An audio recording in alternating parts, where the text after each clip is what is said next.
Welcome to Study Loop. Brutal. So this is another really long question. This one's kind of cool though. So it's asking for the reagents in order to get these products. And I'll be nice. Let's just draw out these things. We don't need so many letters. So of course in this one we can react it with, say, something like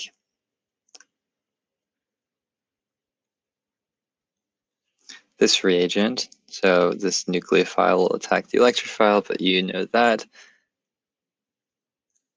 Next, for B, we want to add some ethyl group. So of course we can first use LDA.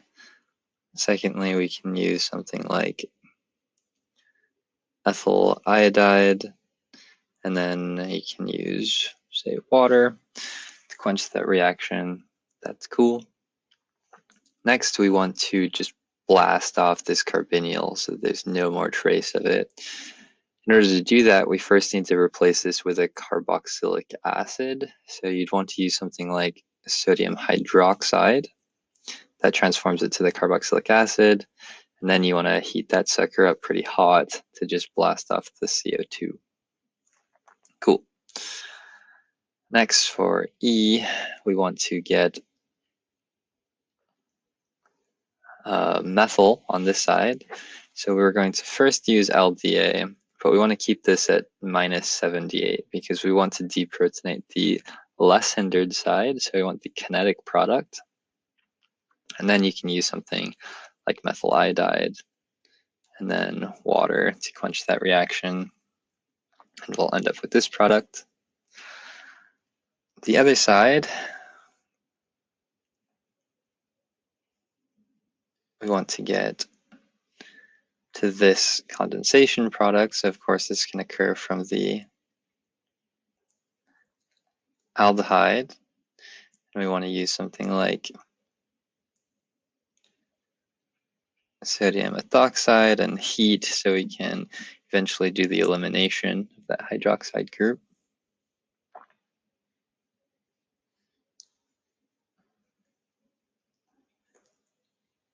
Next, we want to do the reduction at this step, so we can use something like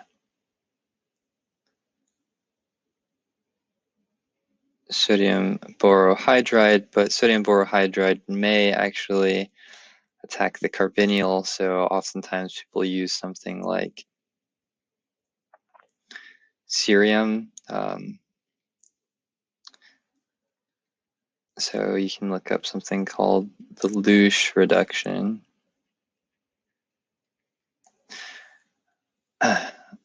Also, if that was not introduced, you can use some decreased nucleophilicity like sodium triacetoxyborohydride.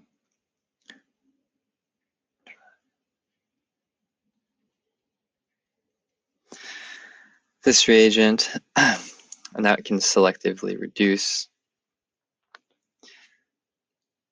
Okay, next we want to get this aldehyde on this position while maintaining our side chain.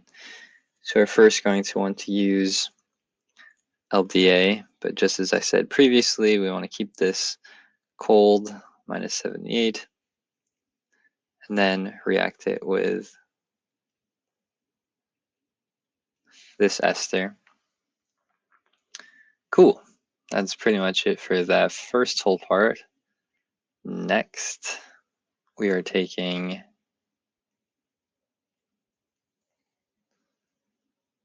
this guy, and we want to get to an alcohol, but with an ethyl group attached.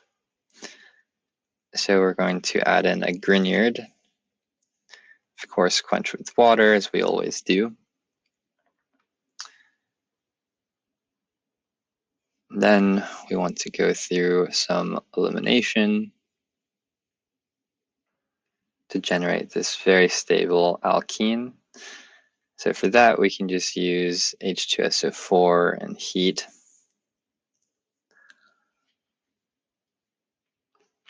Next, we want to get to this diketone. So with diketone, we're going to cleave this carbonyl. So definitely going to use ozone, and it doesn't matter the type of workup, but generally people like to write DMS or dimethyl sulfide. It's a lot easier to write than the whole peroxide and carboxylic acids. Finally, last one. So we have this diketone, and we're trying to get to the annulation product. So this is Robinson annulation, and thankfully, because this is so symmetrical, this is going to work pretty well. We just have to use something like sodium ethoxide and ethanol. Wait for a little bit. You'll have the nucleophilic carbon attack, and you know the rest. 1, 2, 3, 4. Yeah. Okay, great.